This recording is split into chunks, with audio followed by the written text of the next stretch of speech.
అర్ధరాత్రి నిద్రరాక అటు ఇటు పచార్లు చేస్తున్న త్యాగి వేగిపోతున్న ఒంటరితనంతో తూలుకుంటూ పడక గదిలోకి నడిచాడు. బోసిపోయిన చీకటి కుహరంలాంటి గదిలోకి ఓ క్షణం చూసి లైటు స్విచ్ ఆన్ చేశాడు.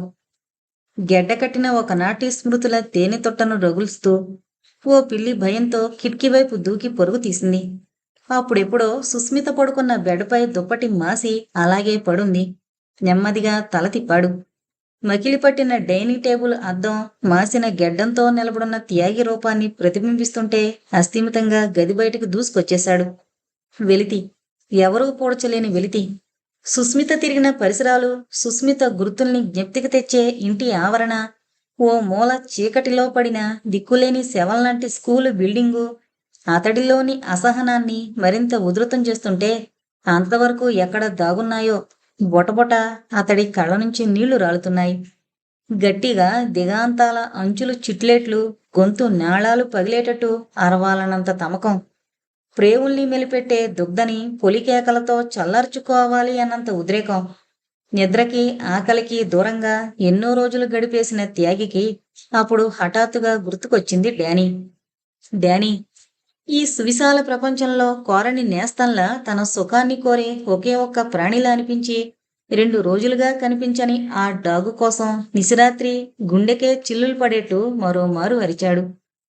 చిన్న చప్పుడు బెడ్రూం వైపుగా. Danny, my Sweety. అరుపులో సైతం అస్పష్టమైన లాలిత్వం. ఈసారి డానీ కదలిక మరింత స్పష్టంగా వినిపించింది. నిన్నే. ఆవేశంగా గదిలోకి నడిచిన త్యాగి హఠాత్తుగా ఆగిపోయాడు గది ద్వారం దగ్గరే. గుర్రు. గుడ్డ పీలికల్ని మింగే విఫల ప్రయత్నం చేస్తున్న డానీ తపోభంగాన్ని క్షమించని మహర్షిలా గుర్రుగా చూసింది. ఏమైంది నీకు? త్యాగి గొంతులోని తీవ్రతకి చెవులు చిల్లులు పడేట్లు చేస్తున్న అతడి కేకలకి మెదడు నరాలు మిలిపెడుతుంటే ఉగ్రరూపంతో చూసింది. కమౌట్. ఉద్వేగంగా మీదకి దూకాలని ఒక్క ఉదుటున పైకి రాబోయిన డానీ ఆగిపోయింది. ఏ శక్తో తనకు అడ్డుపడుతున్నట్టు.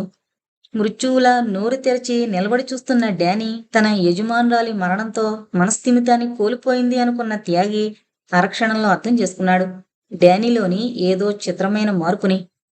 డానీ. ఈసారి గొంతులో వీలైనంత మృదుత్వాన్ని ధ్వనింపజేశాడు. గుర్రుమంటూ మరో అడుగు ముందుకేసింది. నిప్పు కణికల్లా జ్వలిస్తోన్న డానీ నేత్రాలు ఇప్పుడు విశ్వాసాన్ని వర్షించడం లేదు ఎప్పట్లా. ఆకలిపై ఉన్న ఓ పులి మరో లిప్తలో ఛార్జి చేయబోతూ ప్రత్యర్థిపై లంఘించడానికున్న దూరాన్ని అంచనా వేస్తున్నట్టుగా ఉంది. కాళ్లను నెగిడించి ఏ క్షణంలోనైనా రక్తాన్ని కళ్ళజూసే ఓ క్రూర మృగంలా నాలుకను వేళ్లాడదీస్తూ చూస్తోంది. అప్పుడు సరిగ్గా ఆ స్ప్లిట్ సెకండ్లో గమనించాడు త్యాగి. డానీ నోటి అంచుల నుంచి తెల్లని చొంగ బయటకు చిమ్ముతోంది. త్యాగి కళ్ళను చిట్లించి మరింత ఏకాగ్రతగా చూశాడు. డానీ చూపుల్లో, నిలబడ్డ తీరులో మొరగాల్ని ప్రయత్నిస్తూ గొంతు కండరాలు పేరలైజ్ కాగా శరీరంలో పేరుకున్న నిస్త్రాణలో పాదాల దగ్గర పడుండే విశ్వాసాన్ని మరిచి ప్రాణాంతకంగా కలబడాలన్న డానీ ఆలోచనల్లో స్పష్టంగా అర్థమైపోయింది. డానీకి ర్యాబిస్ సోకింది. డానీ ర్యాబిస్ డాగ్గా మారిపోయింది. డానీ మెదడును ఆక్రమించుకున్న రెబ్డో వైరస్ దానిలోని సేవా తత్పరతను చంపి యజమానినే కాటువేసే కాలసర్పంగా మార్చివేసింది. ఆనాడు సుస్మిత చితి నుంచి పరిగెత్తిన డానీ ఆ తర్వాత ఎటు వెళ్ళింది? ఏ విశ్వాసపాత్రమైన కర్తవ్య దీక్షలో పోరాడి గాయపడింది? అలవోకగా అయినా త్యాగి గుర్తించుంటే డానీ తన శేష జీవితాన్ని సైతం స్వామి భక్తితోనే గడిపి ఆ లక్ష్యంలోనే కడతేరిపోయేది. కాని చిత్రంగా అలక్ష్యం చేయబడింది. నోటితో తన బాధను వ్యక్తం చేయలేని స్థితిలో ఒక ర్యాబిడ్ డాగుతో జరిగిన పోరాటంలో తన శరీరాన్ని ఆ భయంకరమైన వైరస్కు నెలవుగా మార్చుకుంది. నిశ్శబ్దంగా ఓ మూల మరణించే డంబు ర్యాబిడ్గా కాక ఒక ప్రళయాన్ని సృష్టించే ఫ్యూలియస్ ర్యాబిస్తో ఇప్పుడు త్యాగినే హతమార్చగల స్థాయికి చేరుకుంది. డానీలో అసహనం అధికమవుతుంటే శరీరాన్ని ఓ అడుగు వెనక్కి జరిపింది. ఒకనాడు తన యజమానిని దుండగులు అంతం చెయ్యాలని ప్రయత్నిస్తే తన శక్తిని ధారపోసి కాపాడిన డానీ ఇప్పుడు తను స్వయంగా త్యాగిని కడతేర్చాలని చివరి ప్రయత్నం చేయబోతూ అమాంతం ముందుకు దూకింది. అంతే. త్యాగి భయంతో పెట్టిన పొలికేకతో ఆ ఊరు ఉలిక్కి పడింది. జరుగుతున్న మారణ హోమాన్ని దూరంగా చీకట్లోంచే గమనిస్తోన్న ఓ ఆకారం వికృతంగా నవ్వుతోంది. భయకంపితుడైన త్యాగి అమాంతం స్కూలు గోడను ఎక్కేశాడు. కిందకి చూసేసరికి అక్కడ నేలపై రక్తారుణ నేత్రాలతో అతన్నే క్రూరంగా చూస్తున్న డానీ. గుండెలలో గుగ్గిల ప్రధూమం రేగి అణువణువు ప్రకంపించిపోతూ అరక్షణం అవకాశమిస్తే చాలు అతన్ని పీలికలు చేసేటంత ఆవేశంతో అలాగే నిలబడుంది. డానీ గాద్గాదికంగా పలికింది అతడి గొంతు మరోమారు. తెలియని ఏ తీవ్రశక్తి అధికారానికో అసహనంగా తలొగ్గుతున్నట్టు గుర్రుమంటూ జవాబిచ్చింది డానీ. డానీ, ఏంటిది? ఆ దుస్సాహ దృశ్యాన్ని జీర్ణించుకోలేనట్టు నిన్నగాక మొన్నటి వరకు తమ ఇంటి ప్రేమాస్పదురాలై పంచిన సేవా సహృద్రత గుర్తు చేస్తున్నట్టు ఆర్ద్రంగా పలికాడు.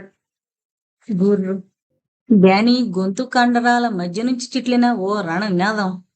డానీ నిభాయించుకోలేని ఉక్రోషంతో పిలిచాడు. గురు. గొంతులో గంధకజ్వాలలు వ్యవసరాల్ని చేస్తుంటే గోడపైకి లంఘించిపోయి అంతలోనే ఏ విచక్షణో వారించినట్టు ఆగింది. వెనువెంటనే వెనక్కి మరలి చీకట్లోకి పరుగు తీసింది. అదే సేవా తత్పరతలో ఒక సుస్థిర స్థానాన్ని సంపాదించుకుని వైషమ్యం స్వార్థ పరత్వాలకు అతీతంగా బ్రతికిన డానీ ఓ డాగు ఇతిహాసపు చీకటి కోణంలోకి మరలిన చివరి క్షణం. కుటిలత్వం, ఈర్ష, స్పర్ధలు తెలియని జాతిలో పుట్టి పిడికెడు అన్నానికి ప్రాణాల్ని పణంగా పెట్టగల చరిత్ర నుంచి బీభత్సరస ప్రధానమైన ఓ మారణ హోమానికి డానీని మరల్చిన ఆఖరి క్షణం. డానీ పరిగెత్తుతోంది. ఆ నిశిరాత్రిలో ఆర్తిగా చీకటిని చీల్చెయ్యాలి అన్నంత ఉత్కంఠగా. ఆ నీరవ నిశీదిలోని కీచురాళ్ల రొద సైతం రేచుకుక్కల కర్కసత్వంతో మెదడు నరాల్ని చీల్చేస్తుంటే బాధతో మరింత నిగ్రహాన్ని కోల్పోతూ ఊరిని దాటి తోటల్లో కడుగు పెట్టింది. అదిగో అదిగదిగో తను అల్లరిగా ఆడుకున్న మామిడి తోపు. కోపంతో రక్తం సలసలమంటుందేంటి? ఇదిగో ఇదిగిదిగో పసిపిల్లలకు నేస్తంగా తను దోబూచులాటల్లో దాక్కున్న పొదలు. ప్రాణాలు తోడేసేటంత వ్యధను కలిగిస్తున్నాయేంటబ్బా? ఇవే గరికపచ్చ మైదానాలు, అవే పంటచేలు కదూ ఇన్నాళ్ళు అమ్మ కౌగిలిలా నాన్న సందిటిలా తనను మైమరిపించేవి. మరేంటి ఇప్పుడు సూదులతో నాడుల్ని పొడుస్తూ భైరవ ఘోషల్లా భ్రాంతిని కలిగిస్తున్నాయి? కాదు కాదు, ఇవి నేస్తాలు కావు, నన్ను కాటేసే నాగులు. నీ తలపోటును ఉధృతం చేసిన మెదడును పొడుచుకు తినే లోహ విహంగాలు. నా వాల్మీకంలో పుట్టి నిలువున నన్ను నులిమేసే మరణ మృదంగాలు. ఒక చెట్టుపై నుంచి టప్పమన్న గబ్బిలపు రెక్కల చప్పుడు. నభోమండలం పగిలి మీద పడుతున్న ఉలికిపాటుతో పైకి చూసింది. చీకటి కుహూరపు పొత్తికడుపులో నుంచి ప్రజ్వరిల్లుతూ బయటకొచ్చిన ఓ మిణుగురు పురుగును చూసి నోటితో అందుకోవాలని ప్రయత్నించి అందక రక్కసిలా నోరు తెరిచి ఆక్రోశించింది. డానీ! నరాలను నులిమేసే పిలుపు మళ్ళీ. ఎవరిది? ఎక్కడో విన్నట్టుందేంటి? డానీ! సుదూర నిశ్శబ్దం తీరాల్ని దాటి పైన పడుతోన్న పాశుపతంలా వినిపిస్తోన్న ఆ పిలుపేంటి? డానీ! ఇంకా సమీపంగా వినిపించింది. కోత పెడుతోన్న శీతాకాలపు హాహాకారంలా పిలుపు మరింత చేరువవుతుంటే నాలుక చీలిన నాగులా కాటేసే ప్రయత్నంలా జూలు విదిలించుకుంటూ ఓ పొదమాటును నక్కింది. డానీ! హిమాచలంలా ముందుకో అడుగేసింది డానీ ఇక సహించలేనట్టు. డానీ! డానీ గుండె గోడల్ని చీల్చి మెదడు నాడుల్ని పేల్చి ప్రేవులు హాలాహలంలా ఒంటిని జ్వలితానలంగా మండిస్తుంటే మర ఫిరంగిలా మీదకి దుమకాలని కాళ్లలోకి సత్తువని కూడగట్టుకుంది. త్యాగి ముందుకు నడుస్తున్నాడు మొండిగా. చేతనావస్థలో వస్తున్న వ్యక్తిని గుర్తు చేసుకునే ప్రయత్నం చేస్తోంది. మెదడు సహకరించడం లేదు. పొగచూరిన జ్ఞాపకాల నడుమ నిక్షిప్తమైన క్రీనీడల హోరు. గుండెల కొండలలో మరుమ్రోగుతోన్న బక్కచిక్కిన యుగాల వ్యధనాదం. మరో 2 క్షణాల్లో క్రూర ఘోర కర్కోటకంగా ఓ ధ్వంసరచన తొలిపుటకు అంకురార్పణ జరిగేదే. నడుస్తున్న త్యాగి టక్కునాగాడు. భుజంపై చేయి పడ్డంతో అదిరిపడుతూ పక్కకు చూశాడు. మహర్షి నిలబడున్నాడు. చీకటి ఎడారిలో చెప్పకుండా ఎదురైన వయోశిశులా ఏమైంది అడిగాడు. ఆ నిశిరాత్రి వేళ మహర్షి అక్కడ ఎందుకు తారసపడింది అడిగే స్థితిలో లేడు త్యాగి. మహర్షి పరిస్థితి అలానే ఉంది. నిలదీసినా నిజం చెప్పకుండా మాట తప్పించి వెళ్లిపోయిన రుద్రయ్య అనుమానాస్పదమైన ప్రవర్తన గురించి గాని, తన నిచ్చెల మానస సరోవరంలో అలల్ని రేపి అలజడిని సృష్టించిన హిమానీ గురించి గాని, ఇంటికెళ్ళలేక ఏటి ఒడ్డునే అంతసేపు కూర్చుని అలసటగా వెతుకుతోన్న అర్థం కాని గమ్యం గురించి కాని మహర్షి కూడా చెప్పగలిగే స్థితిలో లేడు. డానీ, త్యాగి గొంతు రుద్ధమైంది. ఏమైంది డానీకి? ఓ క్షణం నిశ్శబ్దం తర్వాత అన్నాడు త్యాగి. డానీ ర్యాబిడ్గా మారిపోయింది. తత్తరపడలేదు మహర్షి. నిర్లిప్తంగా చూశాడు. త్యాగి కళ్ళ నుంచి నీళ్లు సుడులు తిరుగుతున్నాయి. అన్యాయమైపోయిన మహర్షి. భార్యను ఏ జబ్బుతో కోల్పోయానో సరిగ్గా అదే కారణంగా ఇప్పుడు డానీని దూరం చేసుకుంటున్నాను. డానీ నాకేం చేస్తుంది అన్న ఆలోచనే తప్ప డానీ ఆరోగ్య భద్రత విషయంలో నా కనీస ధర్మాన్ని పాటించక ఇప్పుడు అది ర్యాబిడ్గా మారినందుకు దిక్కుతోచక గొణుగుతున్నాడు తనలో తనే. భావరహితంగా చూస్తూ ఉండిపోయాడు మహర్షి. నేను ఏ ధర్మాన్ని పాటించక, భర్తగా ఏ బాధ్యతను నిర్వర్తించక ఇలాంటి సందిగ్ధంలో నిలబడ్డాను త్యాగి. త్రికరణశుద్ధిగా ప్రేమించడమే చేతనైన నేను నా కథ ఎవరికి చెప్పుకోను? సొద్దుమడిగిన నడిరేయిలో సైతం గాఢ సుషుప్తి పరిష్వంగంలోకి జారిన వేళ కూడా హిమానిని తప్ప పరస్త్రీ గురించి ఆలోచించిన నేను గుండె మండించే వాస్తవాన్ని భరించలేక ఒంటరివాడినే నిద్రకు దూరమై దారికాని దారుల్లో వేళకాని వేళల్లో సర్పదృష్టున్నై తిరుగుతున్న నా వ్యధని ఎవరితో పంచుకోను. పగిలిన ఎదగోడలు పల్లవించే విషాద గీతపు వేదనని నేనెవరికి వినిపించను. నిశ్శబ్దంగా తనలో తానే మదనపడుతూ త్యాగి భుజంపై చేయి వేశాడు ఓదార్పుగా. అయిపోయింది మహర్షి. నాకు మిగిలిన మరో ప్రాణి కూడా నాకు దక్కకుండా శాపగ్రస్తుణ్ణి చేసి వెళ్ళిపోతోంది. పసిపిల్లాళ్లా ఏడ్చేస్తున్నాడు. మహర్షి ఆధ్యాత్మికంగా నవ్వాడు. నేను నాది అన్న భ్రాంతిలో ఉన్నంతకాలం బాధ తప్పదు త్యాగి. ఇప్పుడేం చెయ్యాలి? చంపేయాలి. హఠాత్తుగా మహర్షి గొంతులో కాఠిన్యం చోటు చేసుకుంది. నో! ఆ ఊహనే భరించలేనట్టు తల అడ్డంగా ఊపాడు త్యాగి. నేను డానీని చంపలేను, చంపనివ్వను. తప్పదు త్యాగి. కొన్ని కథలకి చావే ముగింపు. ఎస్! మహర్షి పిడికిళ్లు బిగుసుకున్నాయి. అప్పుడు చూశాడు త్యాగి వివర్ణమైన మహర్షి మొహాన్ని. మహర్షిని అలా చూడ్డం త్యాగి అనుభవంలో తొలిసారి. ఏ ఆలోచనల రాపిడి తనలో అలాంటి మార్పుకి కారణమైంది చెప్పకుండానే కమాన్ అంటూ త్యాగి భుజంపై చేవేసి బలంగా నడిపించాడు మహర్షి. పొద కదిలింది. తన చీకటి సామ్రాజ్యపు అంతర్భాగంలో కడుగుపెట్టి పిరికితనంతో వెన్నుచూపిన శత్రువుల్ని వెనక నుంచే గమనించి తను సాధించబోయే మహాయజ్ఞపు హోమంలోకి సరిపడే సమిధి కోసం అంగళ్ళార్చుకుపోతూ చూస్తోంది డానీ కర్కశంగా. జడలు విచ్చుకున్న చీకటి కడలి సుడులుగా ఎగిసిపడి ప్రకృతిని మింగిన అర్ధరాత్రి సమయంలో శ్మశానంలోని సుప్త కంకాళాల్ని తాకిన గాలి నిశీది కక్కే బుసల్లా పల్లెను చుట్టుముడుతోన్న రాక్షస గడియల్లో చెరువులు చెట్లు సైతం కిమ్మనలేక గుట్టుగా గుండెల్ని అరచేతుల్లో పెట్టుకుని విశ్రమించే అపరాత్రి వేళలో భర్త బాహువుల్లో నుంచి బడలికగా పక్కకు ఒరిగింది 18 ఏళ్ల రంగి. అలసిపోయావటే? పోమావా అంది సిగ్గు దొంతరలు చెంపలపై నుంచి శరీరంపైకి జారిపోతుంటే. పోతానే కాని నువ్వు అలసిపోయావని ఒప్పుకుంటేనే. ఒప్పుకోకపోతే నువ్వు కట్టుకున్న కోకని మళ్ళీ ఊడబెరికేస్తాను. అత్తమ్మని లేపి కోకలా ఇస్తాను బెదిరించింది సుతారంగా. ఏమని చెప్తావే? ఏమనంటే ఆగిపోయింది అరక్షణం బిడియంగా. భర్తని చూస్తూ పెళ్ళం యావలో పడి పొలం సంగతి మరిసిపోతుండు నన్ను కట్టుకున్న మోజులో ఆనాక నిన్నే పట్టించుకోనంటాడు అని చెప్తాను. అప్పుడు కుదురుద్ది ఆ అబ్బాయి సంగతి. పొలం సంగతి గుర్తు చేసేసరికి సగం జావ కారిపోయాడు. అయితే ఎల్లక తప్పదంటావటే? తప్పదంతే అల్లరిగా ఒత్తి పలికింది. ఈ రాత్రికి ఏడనే పడుకుంటానే నచ్చజెప్పబోయాడు. ఇంకా నయం పెళ్ళాన్ని వదులుకోలేక పొలాన్నే పాకకాడికి లాక్కొస్తానన్నావు కాదు. లేచి చీర సర్దుకుంది. రంగి నా మాటినే ఈ ఒక్క రాత్రి తెల్లవార్లు. అయ్యో రామ, అత్తకి తెలిస్తే ఏమంటాదో తెలుసా? రాముడి మెడని చేతులతో చుట్టేసి మృదువుగా అంది. పెళ్ళయి 3 నెలలు కాలేదు, మొగుణ్ణి మంచానికి కట్టేసుకుంది అని ఊరంతా దండోర ఎత్తది. మంచి మామవిగా ఎల్లు మావా. ఉక్రోషంగా చూస్తూనే సర్లే ఎల్తా అన్నాడు.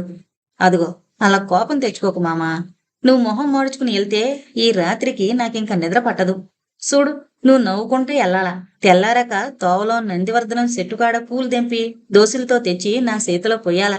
అవి ఎట్టుకుని నేను రాత్రికి మళ్ళీ నీ పక్కలోకి వస్తాను. అమాంతం రంగిని దగ్గరకు లాక్కుని ముద్దు పెట్టుకుని వస్తానే అంటూ అర్ధరాత్రి వేళ పల్లెకి దూరంగా ఉన్న పొలానికి బయలుదేరాడు. గుడిసెలు దాటాడు. గుడిసె పక్క నుంచి వెళుతూ మనసులోనే రాముని ధ్యానించి ఏడాది తిరక్కముందే రంగి కడుపు పండేట్టు చేయమని చేతులు జోడించి ప్రార్థించాడు. అలవాటైన ఊరి పొలిమేరలలో నడుస్తున్న రాముణ్ణి చిమ్మ చీకటి గొంతు నుంచి చిమ్మే కీచురాళ్ల రొదగాని, పక్కన భూతాల్లా నిలబడ్డ చెట్లుగాని రాముణ్ణి భయపెట్టడం లేదు. పొడిచిన పొద్దును గుండెల్లో దాచుకున్న ముద్ద మందారంలా పొద్దు గూకేక పల్లె మీద కురిసే వెన్నెల్లా అనిపించే రంగే గుర్తుకొస్తోంది. నిన్నగాక మొన్న వరకు అమ్మ నోటికి ఏ ఆడపిల్లైనా ఎలా నెట్టుకొస్తాది అనుకున్నాడు. ముందు అమ్మనే బొట్లో వేసుకుంది, ఆనాక తనను కొంగు కట్టేసుకుంది. రంగి తలపులతో రావుడి మనసు ఉత్సాహంతో నిండి ఆ ఉత్సాహం కూని రాగంలా గొంతు నుంచి వెలుకొస్తుంటే పరిసరాలను మరిచి పాడుతూ నడుస్తున్నాడు. ఏటి ఒడ్డును చేరాడు. మరో నిమిషానికి ఒడ్డునున్న కాటిని దాటాడు. పొలం చేరాలంటే మరో 3 నిమిషాలు. తెల్లవారాలంటే మరో 5 గంటలు. కాలవ తూములపై నుంచి నడిచి పొలంలో అడుగుపెట్టి ఎవరో నెట్టినట్టు టక్కున ఆగాడు. తోవ మధ్యలో చీకటిని ఒంటికి చుట్టేసుకున్న ఎలుగుబంటి లాంటి ఆకారం. ముందు పలుపుతాడు తెంపుకుని పొలంలో నుంచి బయటపడ్డ ఏ గేదో అనుకున్నాడు. కొమ్ములు కనిపించకపోవడంతో వెంటనే కంగారుగా ఓ అడుగు వెనక్కి వేశాడు. వెన్నులో సన్నగా చలి మొదలైంది, కొద్దిగా ఆకారం కదలడంతో. దుమ్మల గుండిలా బలిష్టంగా ఉన్న ఆ జంతువేదో మరో అరక్షణంలో అర్థమైపోయింది. రక్తం ఓడుతున్న కళ్ళతో నాలుకను రంపంలా చాపి తననే దీక్షగా చూస్తూ డానీ ఆ సమయంలో అక్కడెందుకుందో రావుడి ఊహకు అందడం లేదు. బడి పిల్లలతో సైతం పసిపిల్లలాడుకునే ఆ కుక్క ఆ వేళలో అక్కడ దారింది కాసిందో రావుడి కంతుపట్టడం లేదు. అమ్మా డానీ! రక్కసిలా నోరు తెరచి చూస్తోన్న డానీ వరస అర్థం కాక గుండెలొగ్గబట్టుకుంటూనే నెమ్మదిగా పిలిచాడు. అతడి పిలుపు తాకిడి మెదడును తాకి నరాలను నులిమేస్తున్నట్టు నోటిని మరింత క్రూరంగా తెరుస్తూ పైకి లేచింది. ఎవరు పిలిచినా తోకాడించుకుంటూ నాలుకతో ఒంటిని నాకి తన ఆత్మీయతని ప్రదర్శించే డానీ చీకటి దెయ్యంలా కోరల్ని ఎందుకు చాపి బెదిరిస్తోందో అర్థం కాని రాముడు డానీ మరో అడుగు ముందుకేగానే భీతిగా వణికిపోతూ డానీ అనబోయి ఆగిపోయాడు. డానీ నిలబడి రొప్పుతూ చూస్తోంది, ఏ క్షణంలో అయినా ఛార్జి చేసేట్టు. మరికొన్ని క్షణాల్లో ఏదో ప్రమాదం ముంచుకురాబోతోందని స్పష్టమైపోయింది. పులిలాంటి ఆకృతిని ఢీకొనడం సాధ్యం కాదని మనసుకి అనిపించిన మరుక్షణం బాట పక్కనున్న పొలాల్లో నుంచి పరుగు తీశాడు. బలాన్ని కూడగట్టుకుని పొలంలోని మంచివైపు దూసుకుపోతున్న రావుడికి తెలుస్తూనే ఉంది డానీ సైతం శరవేగంతో వెంట వస్తోందని. అలసిపోతున్నాడు, అయినా ఆగలేదు. మరో 2 క్షణాల్లో పంట కాలవ గట్టును చేరుకున్నాడు. మంచిని చేరుకోవడానికి మరో 1/2 నిమిషం చాలు. రొప్పుతూ మసక వెన్నెట్లో మంచినే చూస్తూ ముందుకు పరిగెడుతున్నాడు. అదే రావుడు చేసిన పొరపాటు. పైకి చూస్తూ పరిగెత్తుతోన్న రావుడి కాళ్ళు తొందరలో మార్గం తప్పి త్రొట్టుపాటుగా మెలితిరిగాయి. దబ్బని ముందుకు పడ్డాడు. జరిగింది తెలుసుకుని తేరుకునేలోగానే కాలి పిక్కల్లో సోలందించినట్టు బాధ. మాంసపు ముద్దని కసిగా లాగిన డానీ రావుడు మూలుగుతూ వెల్లకిల్లా తిరిగేసరికి అతడి ముందు నిలబడింది విజయగర్వంతో. పళ్లను గిట్టకరుస్తూ ముఖాన్ని మరింత వికృతంగా మార్చుకుంటూ నిలబడ్డ డానీ మృత్యురూపాన్ని చూస్తుంటే అర్థమైంది రావుడికి అవి తనకి ఆఖరి క్షణాలని. రావుడి కళ్ళల్లో జివున నీళ్లు తిరిగాయి.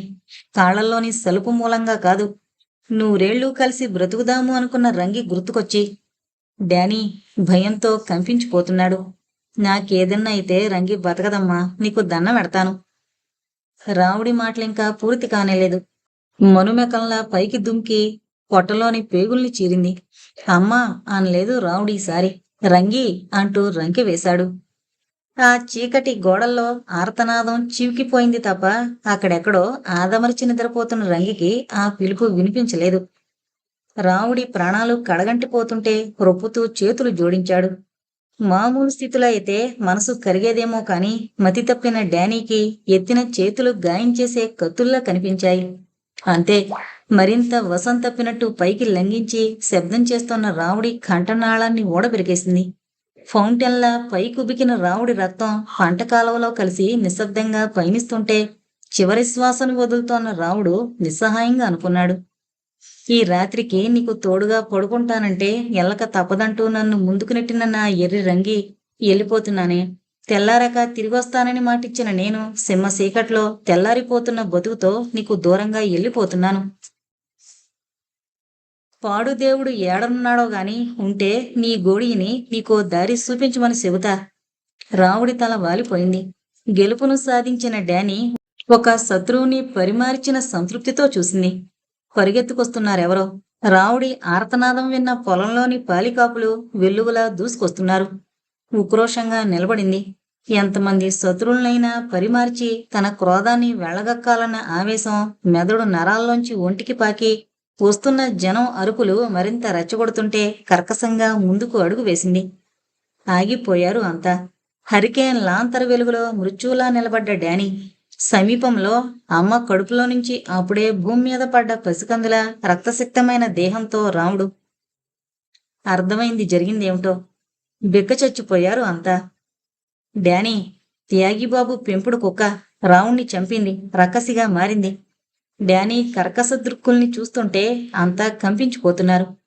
ఎక్కడో ఒక ఆర్తనాదం వినిపించి కలవరపాటుగా నిద్రలేచి అటుగా పరిగెత్తుకొచ్చిన ఆ జనం మనిషిని చంపగల కుక్క కథలు ఎప్పుడూ వినని నిశ్చేష్టతతో నిలబడి అలాగే విస్తుపోయి చూస్తున్నారు.